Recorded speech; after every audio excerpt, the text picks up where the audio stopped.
안녕하세요. 사연 읽어주는 남녀입니다. 오늘도 와주셔서 감사드리며 그럼 오늘의 사연 바로 소개해드리겠습니다. 19살 때 처음 미용을 시작해서 43살이 된 오늘까지 저는 단 하루도 쉬어본 적이 없습니다. 정말로 단 하루도 쉬어본 적이 없어요. 2번인가 정말 죽을 것처럼 아파서 당에 기절할 것처럼 누워 있었던 적이 이틀 정도 있었네요. 그런데 누워있던 동안에도 중간중간에 일어나서 집에 있는 가발을 가지고 미용 연습을 했습니다. 제가 생각한 건 이거였어요. 나중에 내가 미용사가 돼서 크게 아픈데 예약 손님이 있으면 아픈 채로 미용을 해야 하잖아. 그때를 대비해서 연습한다고 생각하자. 이렇게 아파도 정확하게 파마도 말고 커트도 할 수 있게 아플 때를 대비해서 연습하자.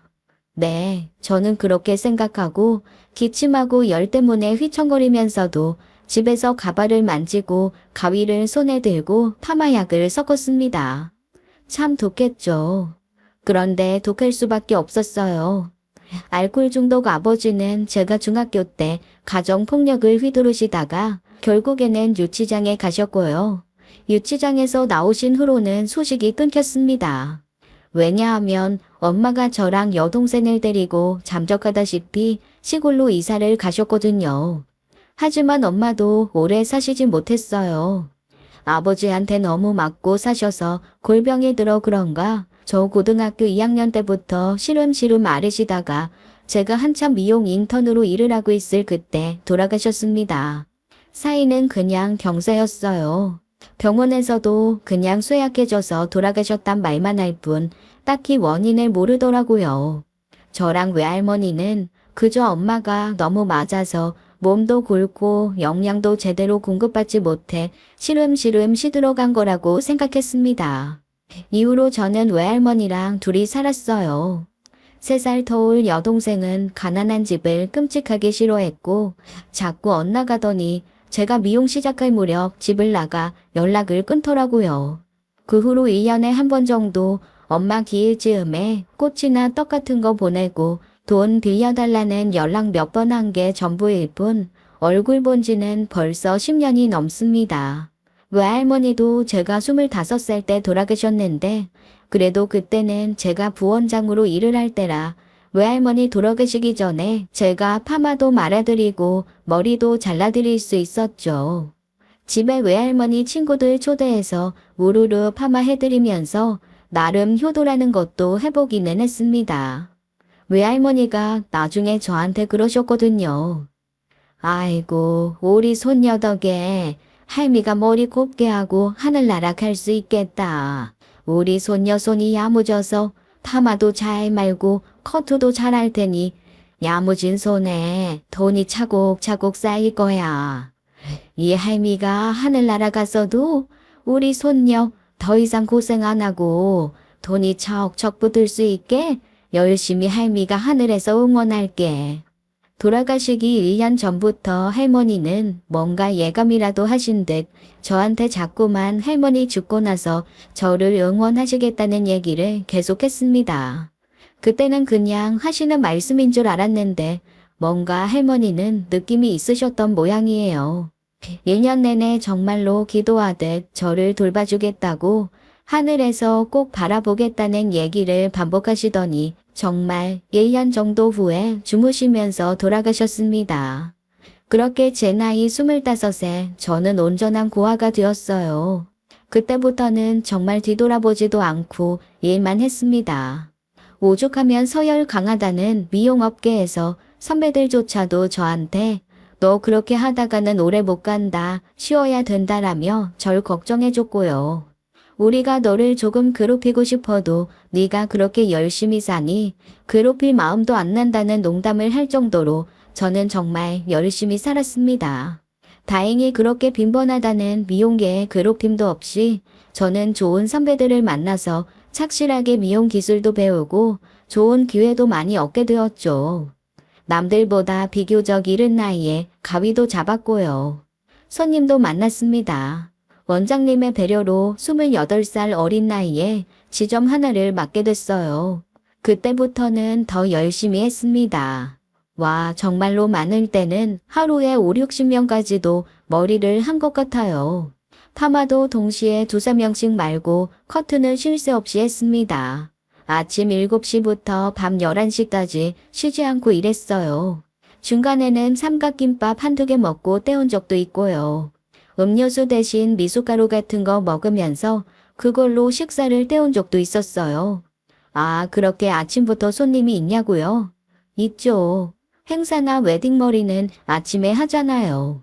한밤중에는 회사 끝나고 미처 미용실 갈 시간이 없던 분들 특별 예약 받아서 하고 그랬거든요. 오히려 밤에 예약이 끊기는 날이 없어서 저는 밤에 미용할 수 있는 미용사로 소문이 났습니다. 그렇게 또 미친 듯이 10년을 넘게 다녔더니 어느새 제 이름으로 된 미용실도 가지게 되었고 체인도 5개 넘게 냈어요. 제 이름으로 만든 제품도 팔고 돈도 꽤 많이 번 골드미스가 되어 있었습니다. 중간에 저한테 다가왔던 남자가 없었던 건 아니에요. 아무래도 미용이라는 직업이 겉으로 보이기에는 조금 예쁘게 꾸미기도 하고 약간 화려한 부분도 있잖아요. 안에서는 내내 손에 짐을 마를 날이 없이 힘들고 바쁘게 일을 해야 되지만 그냥 겉모습만 보고 제가 가지고 있는 체인의 개수만 보고 방송에 나오는 모습만 보면서 다가오시는 분들도 있었으니까요. 그런데 제 마음은 일절 여유가 없었습니다. 누군가를 만난다는 건 생각도 하지 못했죠. 그런데 어느 날 넓은 집에 딱 들어왔는데 거기서 끼쳐오는 향기가 너무 소름 끼치게 무서운 거예요. 이러다가 나 정말로 고독사 하는 거 아닐까.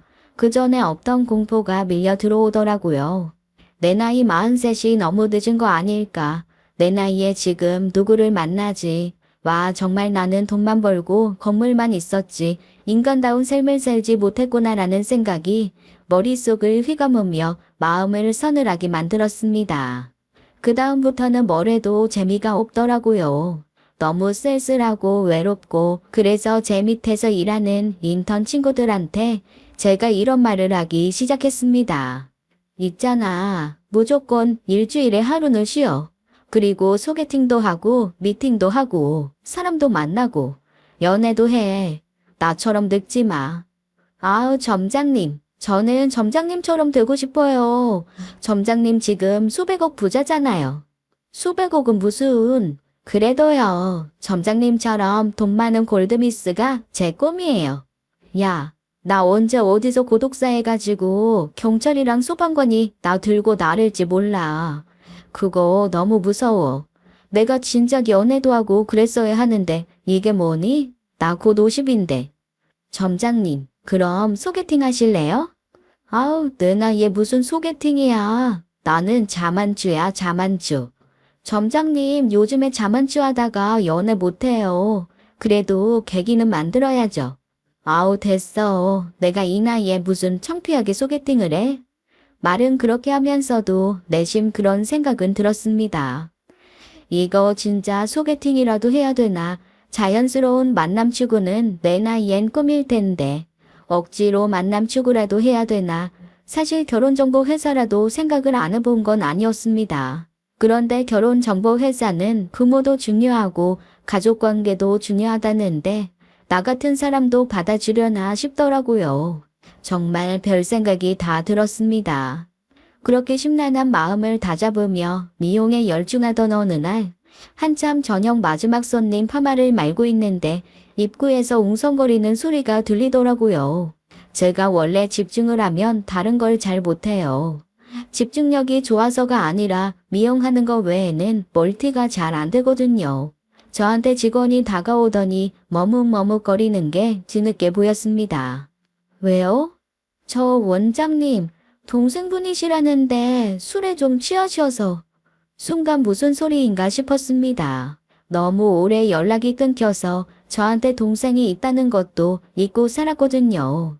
마침 손님 머리에 파마로를 마지막 하나 남긴 상태여서 얼른 그것까지 말고 양해 구한 후에 입구로 갔습니다. 술에 살짝 취한 동생이 누군가의 부축을 받고 풀린 눈으로 서 있었어요. 너 우와, 잘 나가는 우리 언니 얼굴을 내가 여기서 이렇게 딱 보네. 일단 저기 들어가서 좀 앉아있어. 나 아직 일하는 중이야. 야, 역시 우리 언니 냉정해. 일이 우선이지. 10년 넘게 못 본 여동생 한번 안아주지 않고 바로 일에 복귀하는 저 직업정신. 내가 존경한다 진짜. 아유, 뭘 바라고 왔냐 내가. 그래, 그렇게 계속 일만 하다가 한번 외롭고 쓸쓸하게 죽어봐. 죽어서야 정신 차리지 아주. 너, 여동생은 하나 변한 게 없더군요. 저에게 저주 같은 말을 쏟아놓고는 획 자기를 부축하고 있던 남자 팔에 들린 가방을 낚아채서 밖으로 나가버렸습니다. 정말 너무 창피해서 지진이라도 났으면 싶었어요. 싹 다 땅속으로 가라앉아 버리게요. 직원들 보기도 너무 창피하고 몇 분 안 계셨지만 손님들 보기에도 민망했습니다. 입구에 동생과 서 있던 남자가 여전히 우뚝 서 있길래 저도 모르게 가시돋치고 싸늘한 목소리로 쏘아붙였어요. 안 따라가시고 뭐해요? 저한테 뭐 볼 일 있어요? 볼일, 오늘 9시 반 커트 예약했는데요. 네? 지금 저분이랑 같이 오신 게 아니고요. 여동생분이요? 아니요. 문 앞에서 비틀거리시길래 잡아드렸는데, 갑자기 가방 좀 들고 있으라고 밀어놓으시더라고요. 그래서 그냥 들고 있었죠. 어떡해. 너무 죄송해요. 일행인 줄 알았어요. 고객님이신 줄 몰랐습니다. 여기로 오세요. 저 커트 하신다고요? 네, 그냥 알아서 잘라주세요. 제 평생 가장 정성 들여 한 커트였던 것 같습니다. 마지막 손님이었기도 했고 동생과 일행인 줄 알고 세상 쌀쌀맞게 오해했던 것이 미안해서 저는 커트 후에 혹시 시간 괜찮으시냐고 묻고 두피 스파까지 서비스로 해드렸어요. 제가 너무 죄송했어요. 오늘 커트 값은 안 받을게요. 에이, 죄송해서 두피 스파 해주셨잖아요. 고급 인력이 수고해주셨는데 돈은 당연히 내야죠. 커트값 받으셔야 앞으로 저 또 올 수 있어요. 그러니까 받으세요. 끝까지 얼마나 매너가 좋던지 그 손님은 커트값을 긋고 지불하고 나섰습니다. 동생이 왔다 간 1시간 반이 얼마나 긴장의 연속이었는지 손발이 다 덜덜 떨리더라고요. 그 후로 1년 좀 넘게 동생은 제게 찾아오지 않았습니다. 그리고 그 커트 손님은 2주에 한 번씩 꼬박꼬박 커트 예약을 하고 샵을 찾았고요. 그쯤이었어요. 제가 그 사람을 의식하고 마음에 두고 있다는 것을 깨달은 거죠. 아마 제가 예전같이 마음을 열지 않았으면 조금도 눈에 들어오지 않았을 텐데 어떡하든 연애도 하고 싶고 외롭고 하니까 그 사람이 저한테 보내는 눈빛이 느껴지더라고요. 그런데 알고 보니 이미 몇 개월 전부터 제 주변 사람들은 다 알고 있었는데 저만 몰랐더라고요. 일단 제 마음이 움직였다는 걸 느끼고 나니 그의 행동 하나하나가 범상치 않았던 것이 새삼 떠올랐습니다. 올 때마다 그는 제게 뭔가 물어보고 준비하려고 했습니다. 라떼 좋아하시냐? 자기 회사 앞에 맛있는 라떼집이 있는데 자기가 머리 자르러 올 때 사갖고 오겠다는 얘기도 했었고요.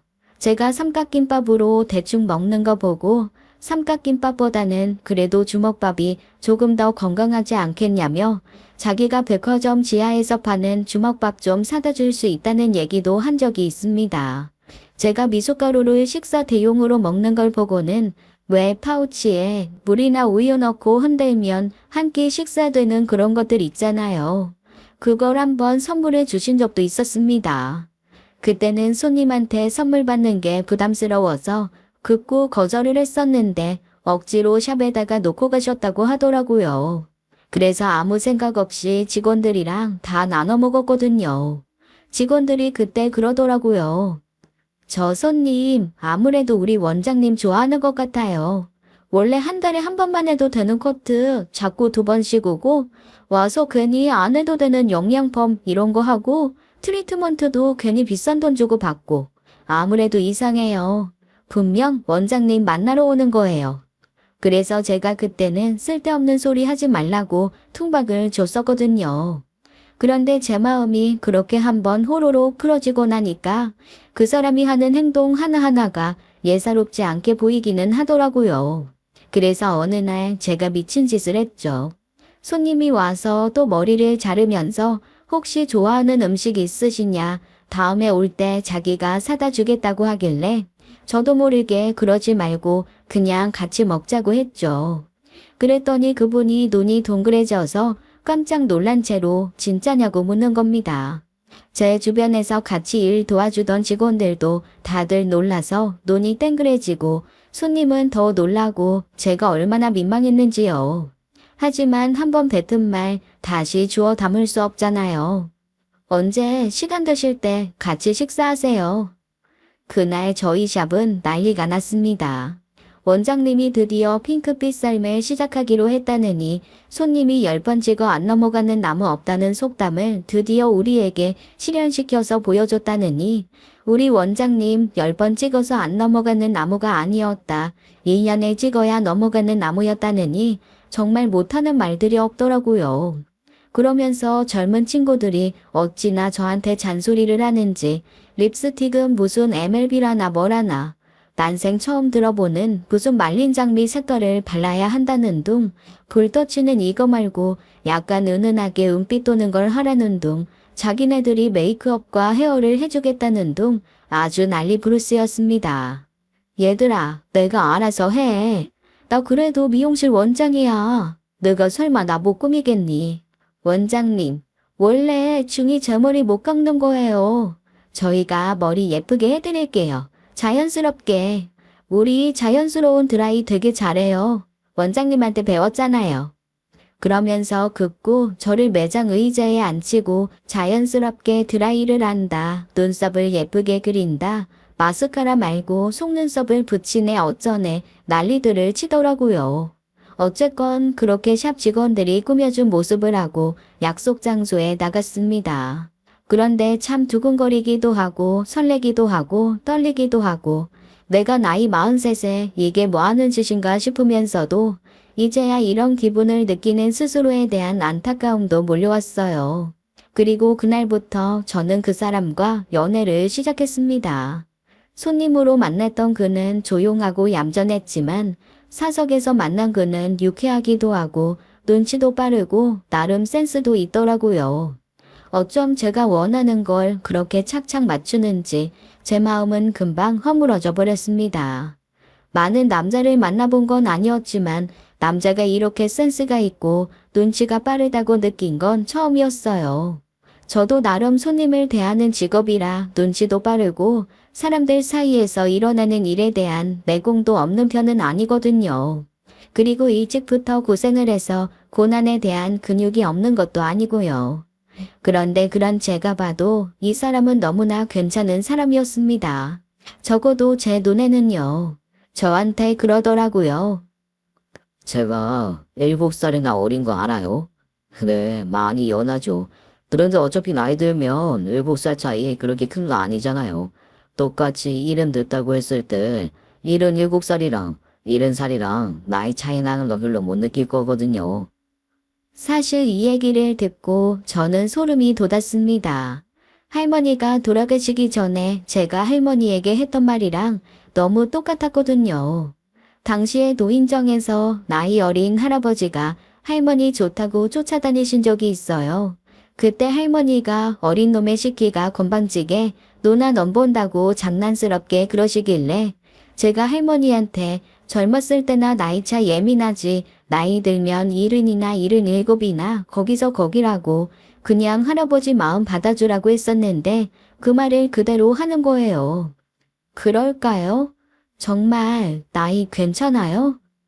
나는 정말 나이는 숫자에 불과하다고 생각해요. 만약에 불편하면 그냥 저한테 오빠라고 해요. 제가 정신 연령을 8살쯤 높여볼게요. 아니 어쩜 말 한마디를 해도 이렇게 귀여운가요? 사실 저는 미역만 알았지 다른 사회생활에는 무지하거든요. 그런 저보다 훨씬 어른스러웠습니다. 저 사실 솔직히 말하면 인터넷 뱅킹도 잘 못해서 여전히 직원들 월급도 은행 가서 직접 이체합니다.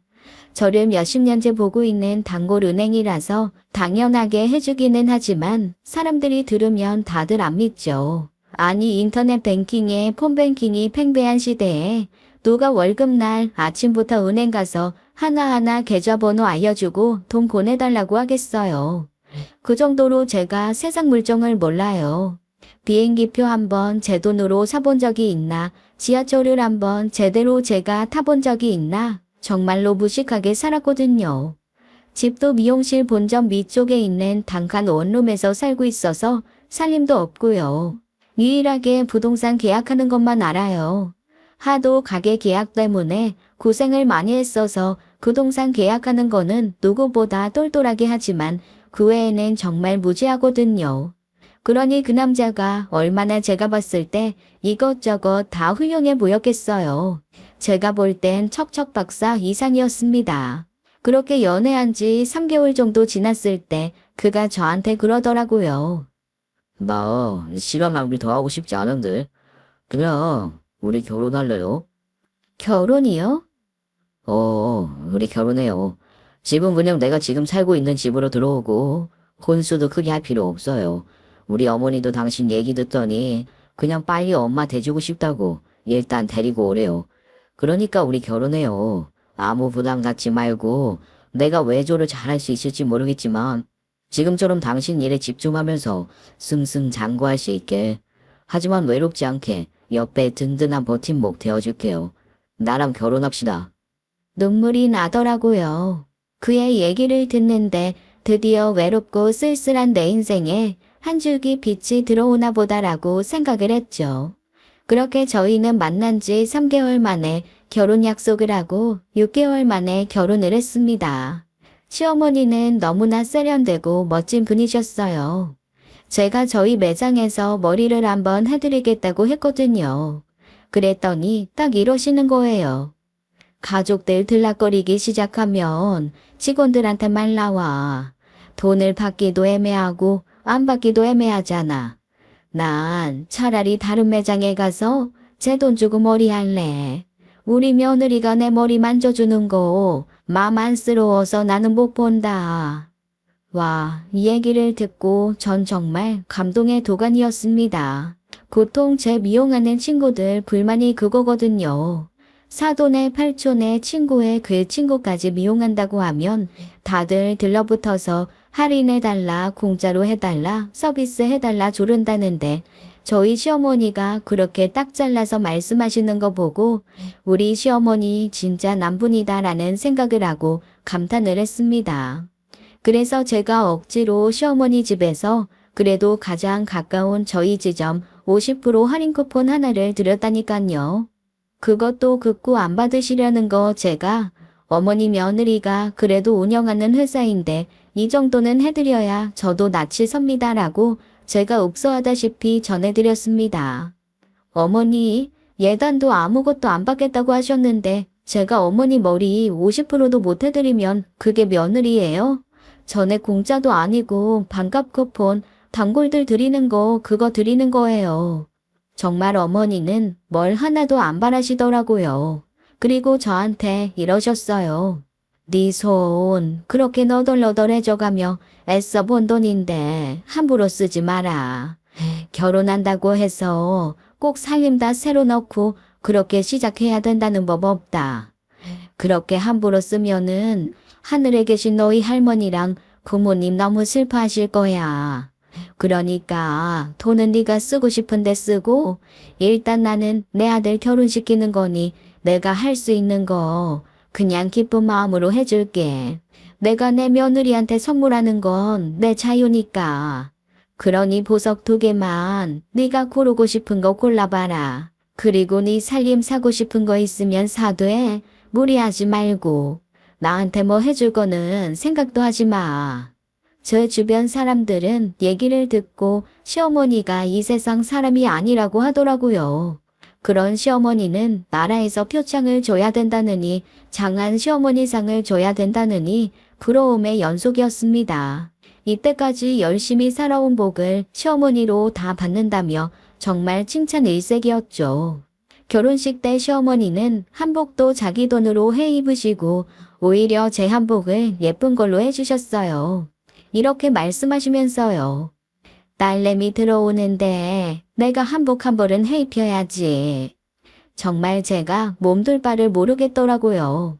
그런데 남편이 그러는 거예요. 혹시 괜찮으면 신혼여행 갈 때 어머니도 같이 가도 되냐고요. 그런데 거기서는 제가 좀 이상했습니다. 아니 신혼여행을 가는데 왜 어머니를 모시고 가지라는 생각이었죠. 그런데 남편이 뒤에 이렇게 얘기하더라고요.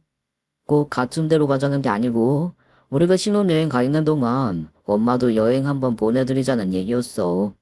그러면서 하는 말이 어머님이 원래 여행을 좋아하시는데 비행기 타는 걸 무서워해서 누구랑 같이 비행기를 타지 않으면 아예 비행기를 못 타신다고 하더라고요. 혼자서는 비행기를 못 타시는 거죠. 그래서 늘 남편이 모시고 다녔는데 남편도 바빠지면서 근 10년을 비행기를 한 번도 못 타셨다는 거예요. 그니까 이번에 우리 신혼여행 가는 김에 그냥 비행기 옆자리에만 어머님을 태워서 호텔도 그냥 다른 호텔 잡아드리고 오는 날 비행기만 맞추자고 하더라고요. 그런데 좀 그렇잖아요. 같은 나라를 가고 같은 지역을 가는데 호텔도 다르게 하고 비행기만 왔다 갔다 한다는 게 가족끼리 그거 너무 이상하잖아요. 그래서 제가 그랬습니다. 아니 어차피 방 따로 쓸 거면 어머님도 그냥 같은 호텔 잡아드리고 관광도 한두 개는 같이 하지 뭐. 저녁에만 따로 있으면 되지. 어머님 모시고 가자. 그건 아닌 것 같아. 그때 남편이 저한테 그러더라고요. 이런 며느리가 세상에 어딨냐. 우리 엄마 진짜 복 받았다. 제가 그랬습니다. 아니야. 어머님이 나한테 해주신 게 훨씬 커. 이 정도도 못 해드리면 내가 며느리도 아니지. 저는 정말로 그렇게 생각했습니다. 그래서 얼결에 신혼여행을 시어머니랑 셋이서 가게 되었죠. 그랬더니 남편이 그러더라고요. 넌 바쁘니까 내가 그냥 처음부터 준비 다 할게. 아무것도 신경 쓰지 마.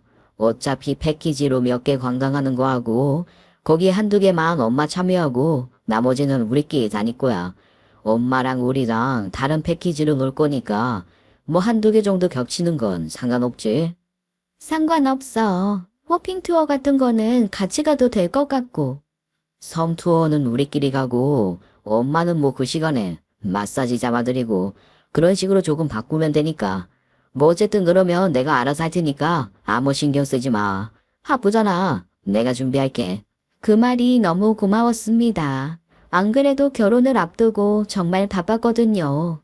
결혼하고 신혼여행 가는 동안 예약 손님을 못 받으니 그 전에 할 수 있는 한 최대한 단골 손님들 예약을 소화해야 했고 마침 지점도 하나 더 내야 하는 터라 지점에 갈 직원들 교육도 해야 했습니다.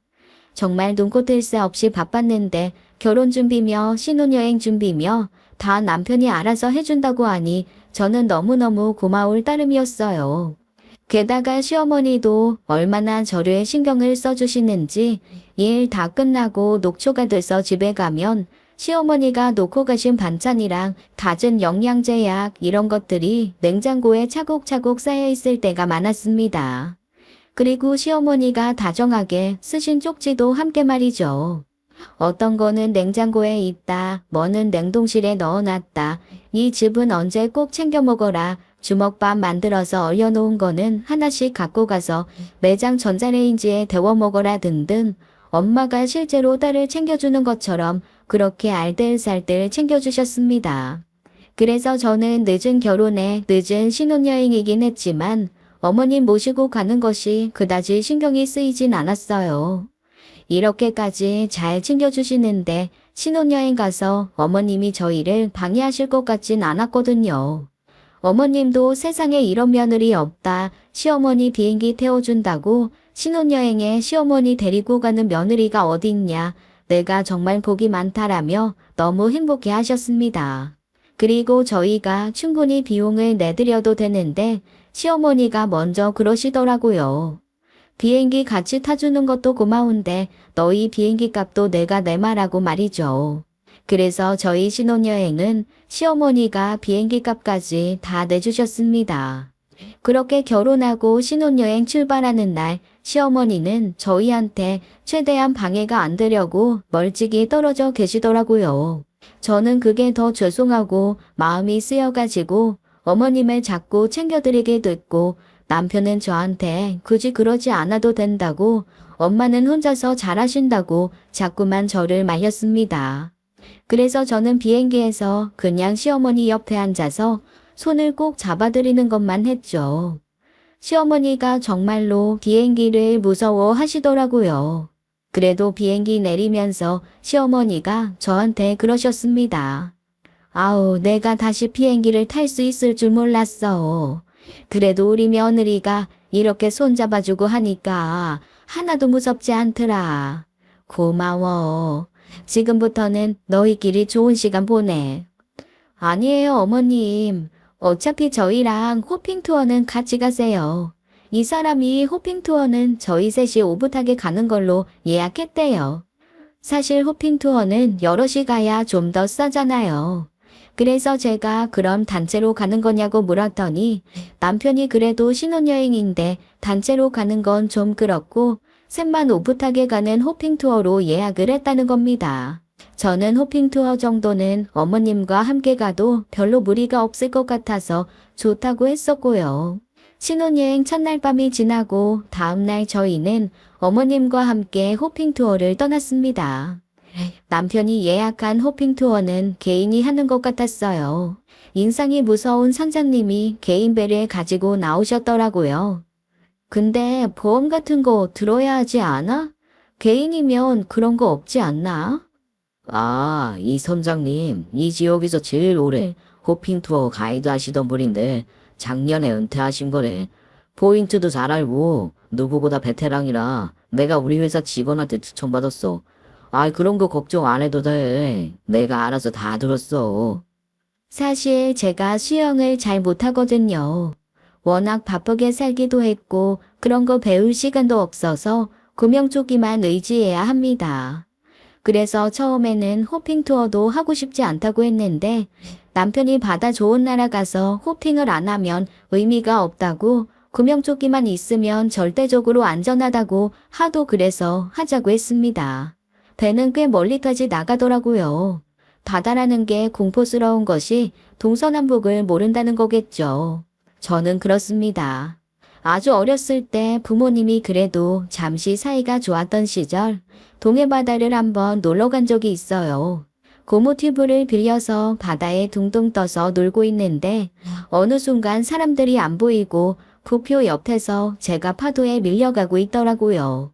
어린 마음에 주변을 둘러봤는데 온통 파랗기만 하고 내가 떠나온 해변이 어딘지 엄마 아빠 동생은 왜 안 보이는지 순간 지독한 공포를 느꼈던 경험이 있습니다. 알고 보니 해안가에서 몇 미터 떨어지지 않은 암초지대였는데 어린 제 시선이 아무것도 보이지 않으니 혼자 공포에 난리를 쳤던 거죠. 그날 이후로 사실 바다가 무섭거든요. 호핑 투어를 가서도 흔들리는 배가 무섭고 주변에 아무것도 없는 풍경이 무서워서 배 가운데 혼자 앉아 있었습니다. 선장이 자꾸 바다를 손으로 가리키며 들어가라고 했지만 영 엄두가 나지 않았습니다. 그런데 어머님이랑 남편은 바닷속을 들락날락하면서 아주 잘 즐기더라고요. 남편이 그걸 보고 저한테 그랬습니다. 여기까지 와서 계속 그렇게 벨만 있으면 너무 아쉬우니까 잠깐이라도 들어와. 자, 내가 잡아줄게.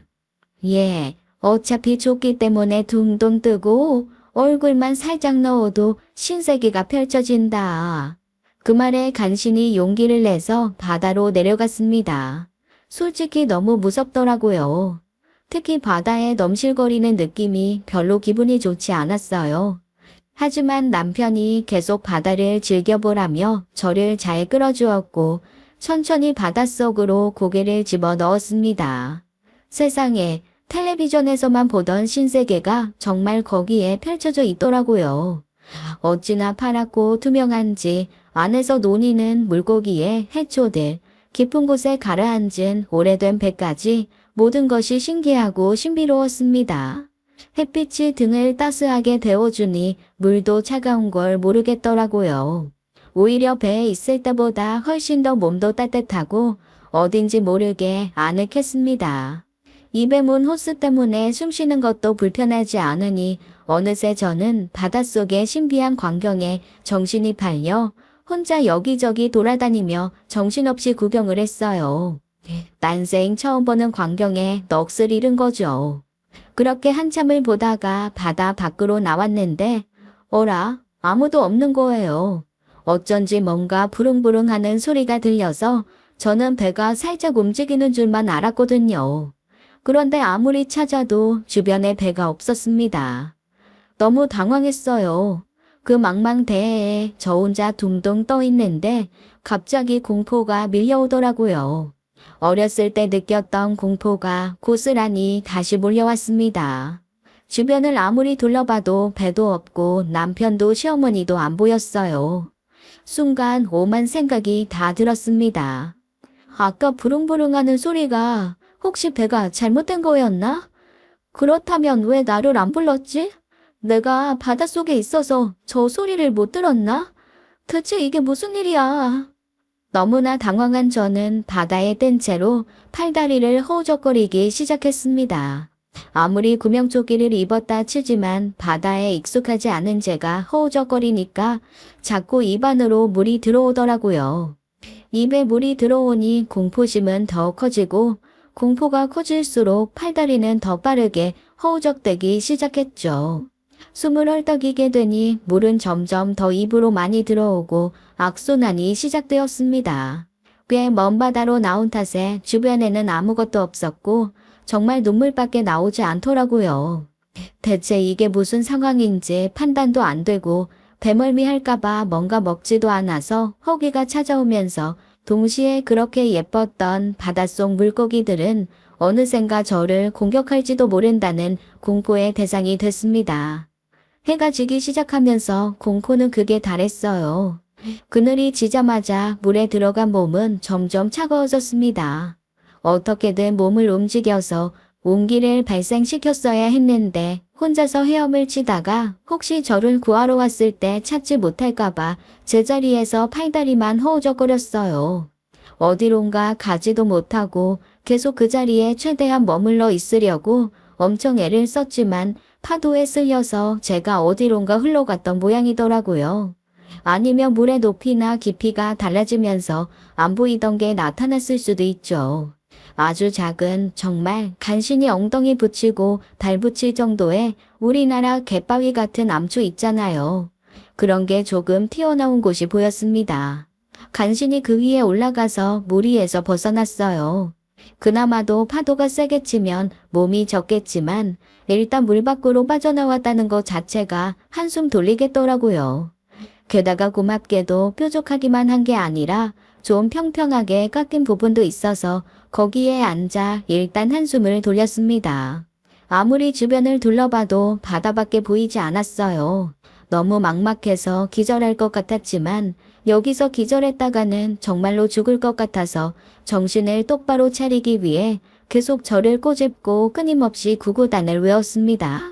구구단이라도 외우지 않으면 진짜로 정신을 놓을 것 같았거든요.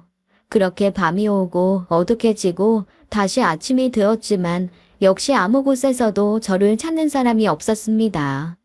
사람이 정말 미친다는 건 그럴 때 쓰는 말인가 봐요. 정신에 잠깐이라도 놓으면 스스로 구명조끼를 벗고 바닷속으로 뛰어들 것만 같아서 어떻게 하든 살아야 된다는 생각만 굳게 먹었습니다. 그렇게 또 하루가 지나갔어요. 이틀이 지나가고 물 한 모금 못 마신 채 바다 가운데 있는 작은 돌에 몸을 의지하고 있으려니 정말 오만 생각이 다 들더라고요. 다시 공포스러운 두 번째 밤이 다가오려던 그때였어요. 멀리서 뭔가 출렁거리는 게 보이는 거예요. 정말 젖먹던 힘까지 다해서 소리를 질렀습니다. 마구마구 소리를 지르고 구명조끼를 벗어서 흔들었더니 작은 배 하나가 제게 다가오는 게 보였어요. 처음에는 신기루 같은 거를 보는 줄 알았습니다. 그런데 가까이 다가온 그 사람 얼굴을 보니까 신기루가 아니더라고요.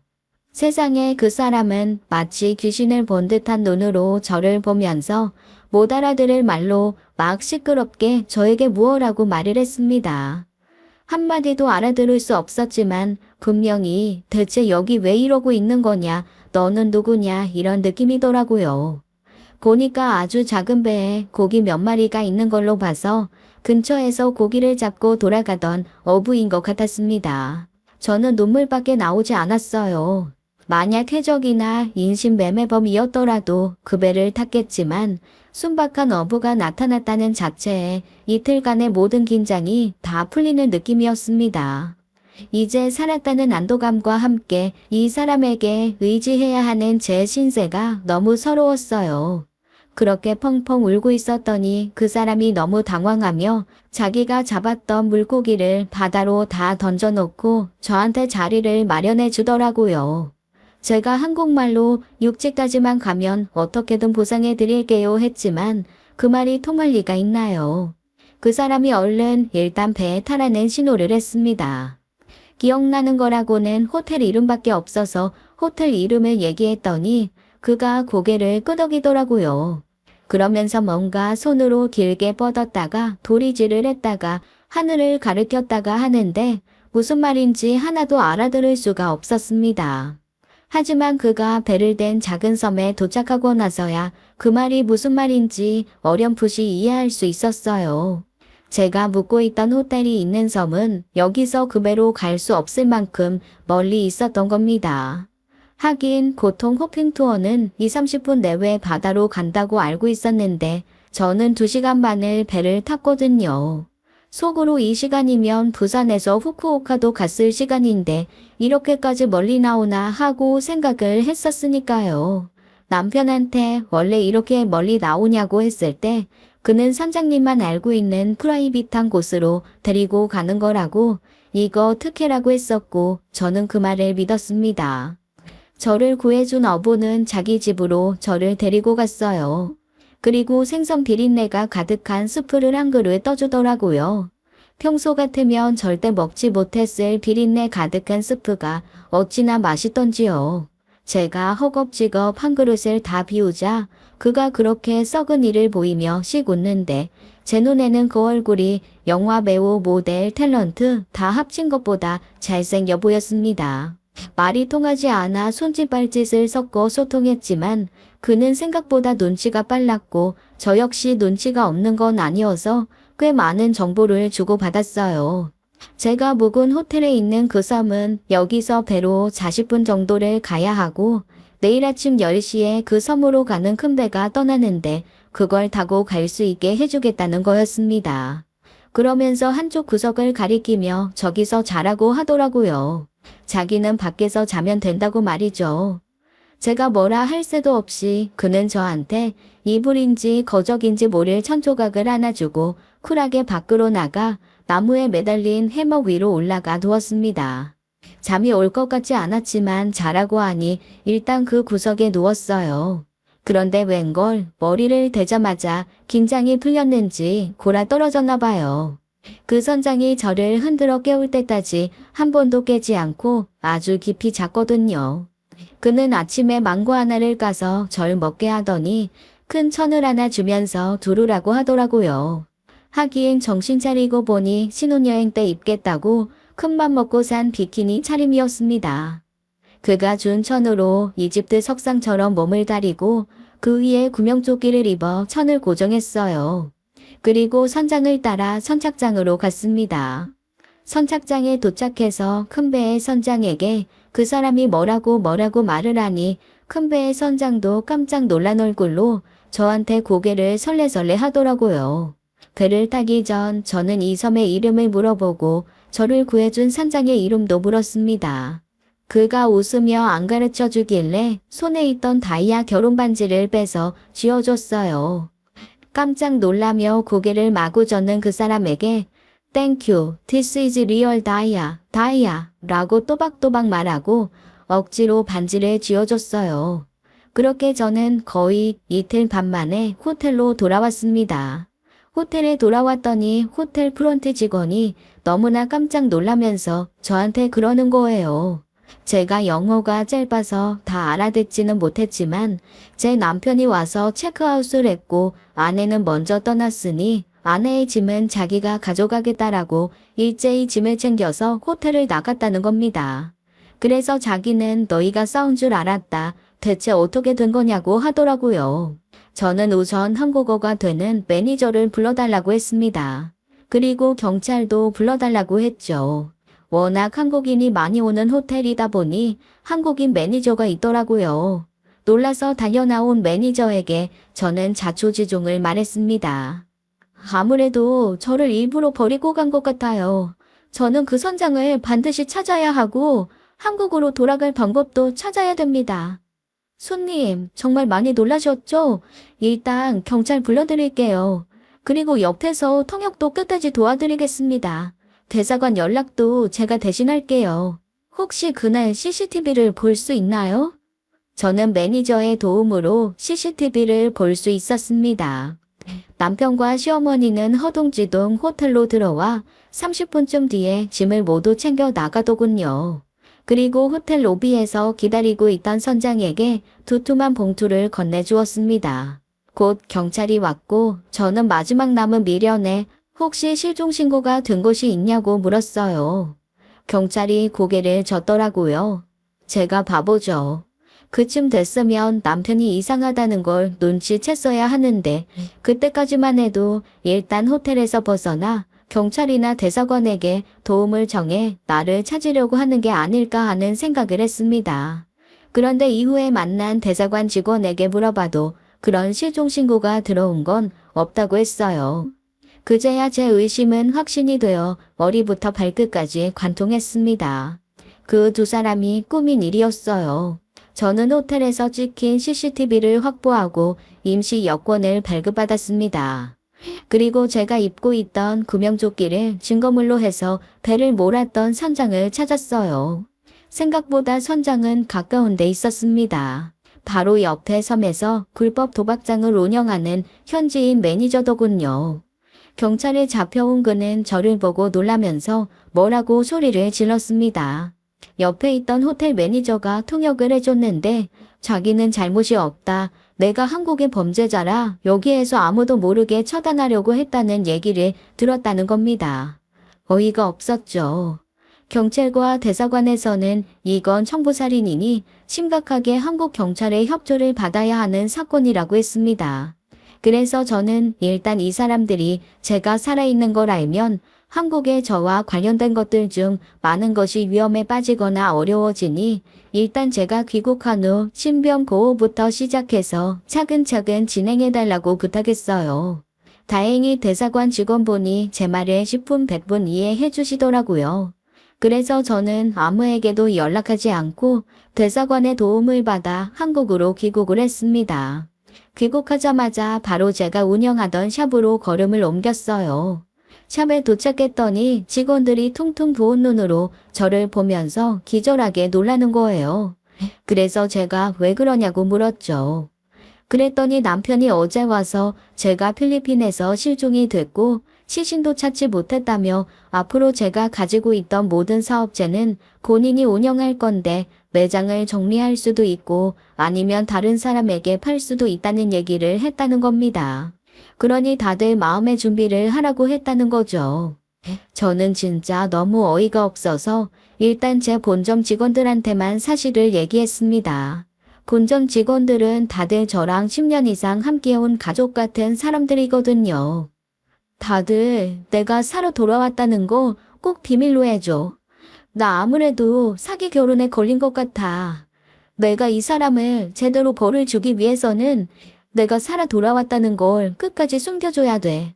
그러니까 다들 일단 남편이 와서 무슨 얘기를 하면 나에게 다 전해줘. 대표님, 그럼 당장 어디서 지내시게요? 저희 집으로 오세요. 저랑 같이 있어요. 고마워. 나 안 그래도 너무 불안했는데 정말 고마워. 저는 그렇게 옷가방 하나 없이 빈몸으로 직원의 집으로 들어갔습니다. 그리고는 아무에게도 알리지 않고 혼자 남편의 뒷조사를 시작했죠. 그런데 이게 웬일이랍니까? 남편 회사로 연락을 했더니 결혼식 준비 때문에 회사 휴가를 냈다는 거예요. 이해가 안 가더라고요. 왜냐하면 저랑 결혼할 때 남편이 자기는 여러 곳에 알리고 싶지도 않고 그냥 소박하게 스몰 웨딩을 하고 싶다고 얘기를 했거든요. 그래서 가족들만 단촐하게 모여서 결혼을 했습니다. 저야 참석할 가족이 없고 여동생도 연락이 되지 않으니 매장 식구들만 참석했고요. 남편 쪽도 당연히 가족들만 모였습니다. 그래서 회사 사람들이 당연히 결혼식에 안 오는 줄 알았는데 결혼 준비 때문에 휴가를 냈다고 하니 이해가 안 되잖아요. 그래서 물어봤죠. 언제 결혼을 하셨는데요? 아, 왜 모레로 결혼식이에요? 내일 모레요.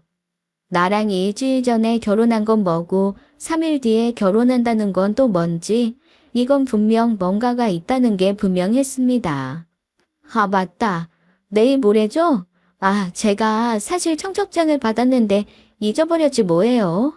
본인한테 너무 미안해서 말을 못하겠고 혹시 죄송하지만 시간과 장소 좀 알려줄 수 있을까요? 저는 그 정보를 받고 일을 갈았습니다. 그리고 경찰에도 연락을 했어요. 결혼식을 한다고 한다. 그때 가면 아마 남편도 시어머니도 모두 잡을 수 있을 거다라고 말이죠. 제 얘기를 듣고 경찰도 어이없어 했습니다. 그렇게 3일이 지나고 저는 결혼식 당일 식장으로 찾아갔어요. 처음에는 달려들어 일단 머리채부터 잡아야 하나 아니면 고정물을 한 냄비 들고 가 뿌려야 하나 했는데 식장에 들어서는 순간 제 눈을 의심할 수밖에 없었습니다. 남편 이름 옆에 버젓이 써있는 신부의 이름이 제가 아는 이름이더라고요. 바로 제 여동생이었습니다. 동명이인인가 싶어 곧장 신부 대기실로 갔는데 글쎄 정말로 제 여동생이 드레스를 입고 앉아 환하게 웃으며 사진을 찍고 있더라고요. 여동생은 제 얼굴을 보고 마치 귀신을 본 듯 눈만 꿈뻑거리며 아무 말도 못했습니다. 제가 어떻게 했냐고요? 바로 다가가서 웨딩드레스 다 찢어발기고 머리채 끌어서 질질 끌고 나왔죠. 그리고 제가 남편이라고 생각했던 그놈 앞에 패대기를 쳤습니다. 두 모자의 얼굴이 하얗게 질리더라고요. 아니 어떻게 여기에? 아니 네가 왜 여기에? 저는 그 둘에게 딱 하나만 물었습니다. 대체 무슨 생각이었던 거예요? 남편과 시어머니는 대답을 못하더라고요. 웨딩드레스가 벅벅 찢겨진 여동생만 쓰러져 앉은 채 혼자 훌쩍이며 뭐라고 말을 했지만 제가 발로 확 차버리는 바람에 비명만 울릴 뿐이었습니다. 야, 이거 오해야. 나는 네가 죽은 줄 알았어. 그래서 너를 기억하기 위해서 네 여동생. 저는 바로 남편의 뺨을 올려 붙였어요. 그리고 옆에 있던 장식물을 손에 들고 후드려 패기 시작했습니다. 뒤늦게 나타난 경찰들이 절 잡고 말리지 않았으면 아마 그 자리에서 두 사람 아니 세 사람 다 기절할 때까지 맞았을 거예요. 나중에 경찰 조사로 알게 된 사실은 이랬습니다. 제 여동생과 남편은 여동생이 집 나갔던 시절에 가출팸에서 만난 사이였습니다. 둘이 연인으로 오랜 시간 지내다가 남편이 여동생에게 이별을 구했다고 하네요. 자기도 이제 신분 세탁하고 회사 멀쩡히 다니고 있으니 너 말고 돈 좀 버는 제대로 된 여자 만나서 결혼해야겠다고 말이죠. 그래서 제 여동생이 그 남자놈을 잡고 싶어서 저를 미끼로 썼던 겁니다. 사실 내 언니가 체인을 몇 개씩 가지고 있는 미용실 대표다. 언니한테 유일한 혈육이 자기라고 말이죠. 처음엔 그 말을 믿지 않다가 저랑 처음 만난 날 둘이 짜고 연기를 하면서 제가 진짜 언니인지 아닌지를 확인했던 겁니다.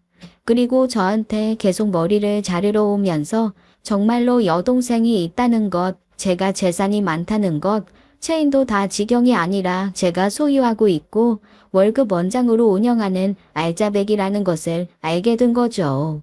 처음에는 제 동생이랑 결혼하고 저한테 동생의 남편이니 좀 살펴달라고 할 심산이었던 듯 했습니다. 그런데 가만히 보니 제가 외로워하는 것 같고 결혼도 하고 싶어 하는 것 같으니 방향을 바꾼 거죠. 제 동생보다 저를 직접 공략해서 재산을 가로채는 것으로요. 졸지에 남자친구를 잃게 된 동생이 펄펄 뛰었지만 저랑 금방 이혼하고 재산만 들고 와서 다시 자기랑 결혼하겠다는 말을 믿었답니다. 그 멍청한 기집애가요. 그 이후로는 제가 아는 대로 일이 진행되었던 거였죠. 술집 마담 출신이었던 시어머니는 큰 재산이 생긴다고 하니 자기 아들 통해서 한몫 잡고 싶어서 평생 꿈이었던 원장님 소리 듣게 해준다는 말에 덥석 가담했던 거고요. 결국 저는 셋 다 민사 형사 할 것 없이 걸 수 있는 건 다 걸어서 고소를 했습니다. 필리핀 경찰에서 제공한 증거도 있었고 제가 직접 호텔에서 가져온 영상, 매니저의 증언도 다 확보가 되어 있었으니까요. 그리고 무엇보다 뒤늦게 자기가 저한테 무슨 짓을 했는지 깨달은 동생이 줄줄 실토를 해서 남편은 빠져나올 수 없는 범죄자의 길로 가버리고 말았습니다. 하지만 저는 셋 다 용서할 생각이 없었어요. 핏줄도 없는 셈 치려고요. 그 셋이 아주 철저하게 벌을 받을 때까지 강력하게 응징을 했습니다. 그 망망대해에 홀로 떠있던 시간이 결코 잊혀지지 않거든요. 어디 한번 인생이 망망대해에 표류하는 느낌 받아보라죠. 결국 전 남편은 살인미수가 인정되어 징역 15년형을 받았어요. 시어머니와 여동생도 옆에서 계획에 적극적으로 함께 했기에 7년형을 받았죠. 제가 느꼈을 공포에 비하면 너무나 짧은 형량이지만 어쩔 수 없죠. 제명은 살인미수라고 합니다. 제가 스스로 살아남기 위해 발버둥 친 이유로 제명이 살인미수로 바뀌어 형량이 짧아진 건데요. 제 노력으로 그들 형량이 짧아진 것 같아 어이가 없긴 합니다. 저를 구해줬던 작은 섬의 어부 아저씨는 제가 한국으로 초대했어요. 제가 호텔 매니저 통해서 초대했거든요.